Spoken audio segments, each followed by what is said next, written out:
The topic we wish to speak about today, on this day, is the topic of identity.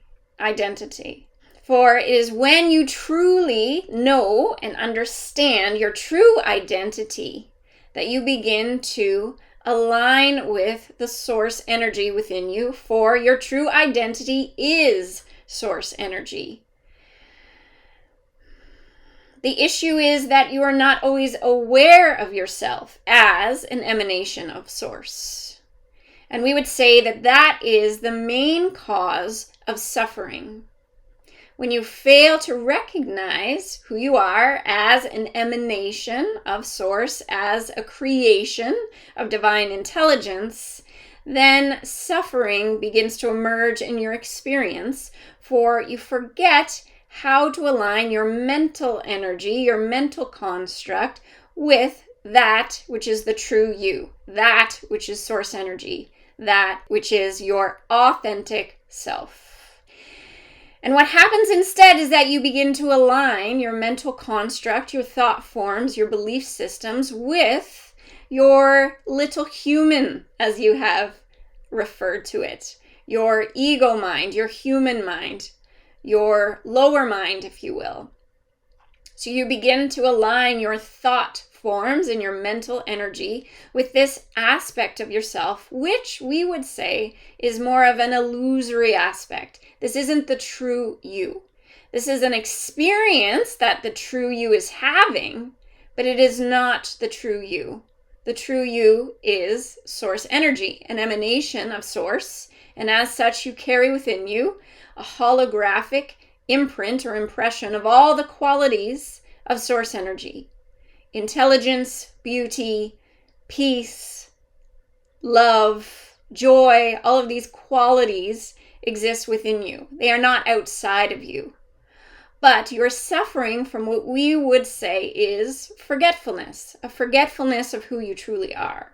So when you come back into remembrance of who you truly are, that is when your mental body construct, your emotional body, your physical body, all of these bodies that you're experiencing on the earth plane begin to align with the energy that is the true you.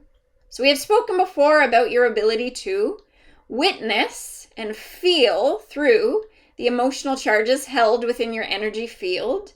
And once those have processed, we have advised you to reflect upon the mental beliefs, the mental perceptions that you are holding in your energy field.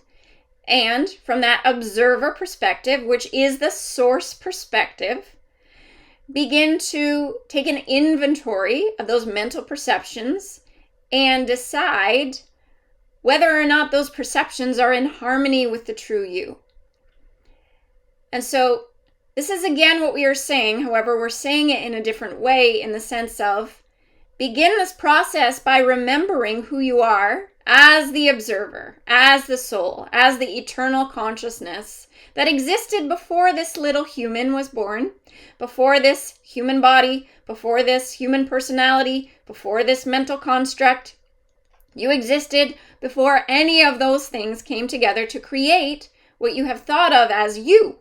So you are this eternal consciousness experiencing itself in human form. And when you remember who you are as that eternal consciousness and begin to observe your emotional charges and your mental perceptions through the eyes of this source self that you are, you begin to discharge and dislodge all of these little particles of debris. We're searching for the right word. We see them as energetic particles of debris that are residing within your energy field from the past. They're residual imprints, if you will. So when you see yourself for the being that you truly are, which is a divine work of art, and you begin to see yourself that way and feel that that is the truth of your being, then you begin to observe your human self with all of these emotional charges and all of these mentations, these mental perceptions. And everything seems much lighter because you recognize that those imprints have nothing to do with who you are.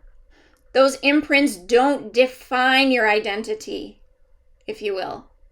It is only when you are looking at those imprints and feeling like they define your identity that you truly suffer.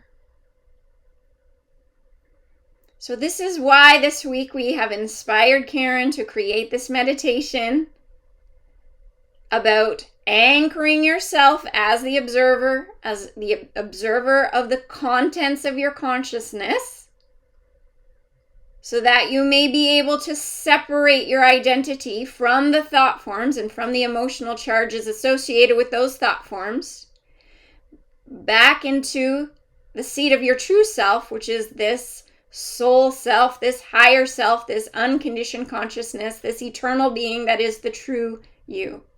Now, this is a practice. This isn't something that you do once and it's done and everything is wonderful forevermore. This is something that you must do on a regular basis, preferably every day, preferably every moment, is continually reminding yourself and returning to yourself, returning to this seat of the observer, reminding yourself of who you truly are, so that these human aspects of whatever is going on within your consciousness don't bother you as much. And then it is much more likely that all of these constructs begin to be liberated and transmuted and transformed. Why? Because you are bringing the light of your awareness, you're bringing the light that is your true self to those aspects of the little human. And when you bring that energy to these aspects of yourself that we would say are, you could call them dysfunctional. That isn't the perfect word, but you could call them that. Misaligned might be a better word. When you bring the light of who you truly are to these misalignments within yourself, they don't stand a chance. They cannot survive within that energetic frequency that is the real you. So it's actually much less work to go about your healing or your realignment in this way. Because here's what we wish for you to know. If we could sum all of that up in one statement, we would say, there's nothing wrong with you.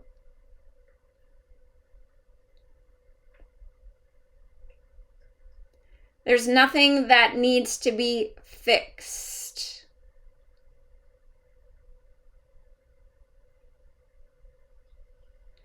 Whereas if you are observing these mental impressions and these emotional charges from the perspective of your little human self, you will perceive them as part of your identity, and you will feel that there is something wrong with you and you need to fix yourself because you are broken.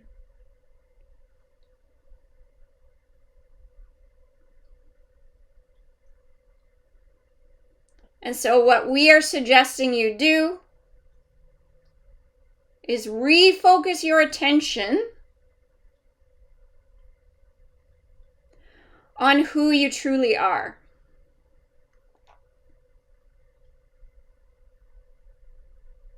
Not so much as a mental observation, but more of as a somatic feeling tone that you can feel that who you are, is more than this physical construct or this mental construct. When you can feel that as the truth of your being, then you can start to integrate and transmute and transform all of these little bits of debris from your past. And you begin to open the circuits and clear the way for the true you, your authentic self, your soul, to begin to shine through the construct that is the physical form and the mental energy field.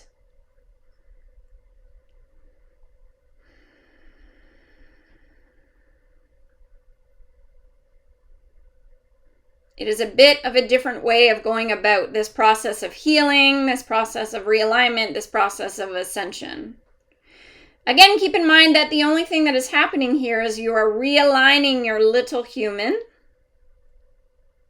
the physical body, the mental body, the emotional body, aligning that aspect with the true you.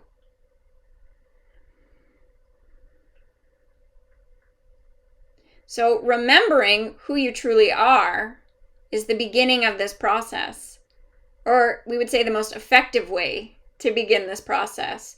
Don't go at the process from the perspective of the ego mind or the little human. If you go about it that way, what will happen is you will get into this cycle where you are never ever acknowledging that you are perfect, whole, and complete as you are. Because within the construct of the little human, there is always something that could be worked on. That's just the truth. It's a byproduct of living in this physical reality. There's always going to be another thought that you could repattern. There's always going to be another emotion that could be released. That's okay.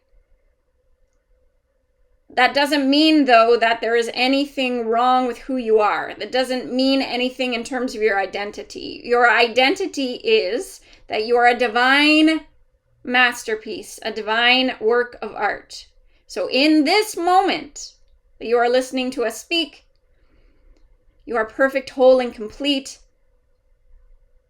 And there is nothing that needs to be changed. As we have said before, one of the most prominent false beliefs, false thought forms within the human collective consciousness is that of inadequacy or not good enough or something wrong with me, scarcity, related to one's identity. And so when a person has that active, they are always seeking for the next thing externally to provide them a sense of being complete or good enough or adequate. And so the danger when you combine that with this healing work or this spiritual work is that you get on this hamster wheel of never quite ever getting there. We are here to tell you today that you're already there.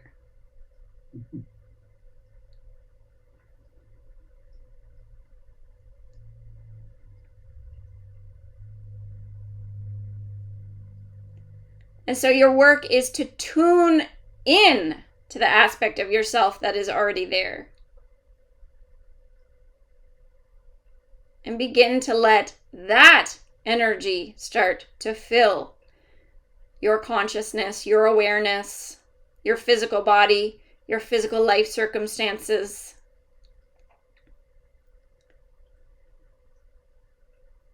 There's nothing that you need to plan.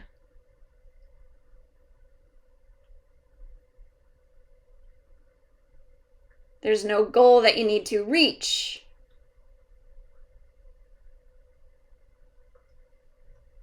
Yes, you are a creator. That's another conversation.